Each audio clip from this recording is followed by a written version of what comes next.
Kung gusto mo na mababaliw sa kakaselos sa iyo ang mahal mo, ay gawin mo itong ritual na ibabahagi ko sa inyo ngayon.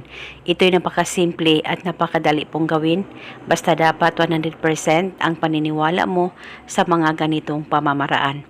At dapat wala kang pagdududa o pagdadalawang isip nang sa ganun mapadali po ang talab nito. At mararamdaman mo na sobrang mahal na mahal ka pa rin ng partner mo sa oras na magawa mo ang ritual na ito. At paniguradong mababaliw siya sa kakaselo sa'yo. Una, ang gagawin mo lamang, kumuha ka ng actual photo ng mahal mo. Maliit o malaki na larawan ay pwedeng gamitin.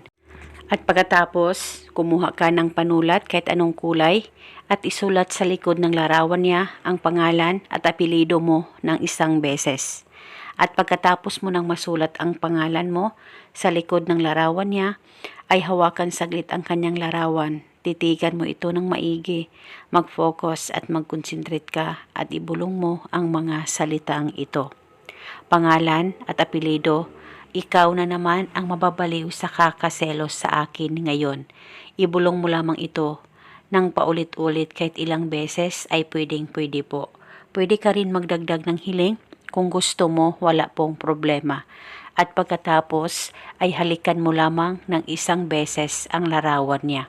At pagkatapos nito ay ilagay ang larawan niya sa ilalim ng unan mo at uunanan mo ito sa tuwing matutulog ka. Pwede mo rin itong itago sa damitan mo o kung saan safe na walang makakakita at makakaalam. Basta ilagay ito sa ilalim ng unan mo sa tuwing matutulog ka.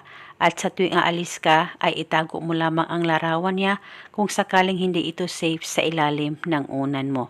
At paniguradong mararamdaman mo na sobrang mahal na mahal ka ng partner mo dahil sa sobrang mababaliw siya sa kakaselos sa'yo.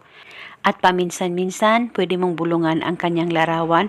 Kunin mo lamang ang larawan niya, titigan mo ng maigi at ibulong mo ang spell. Gawin ito hanggang kailan mo gusto. At eto muna sa ngayon, maraming salamat po sa panonood. May God bless us all.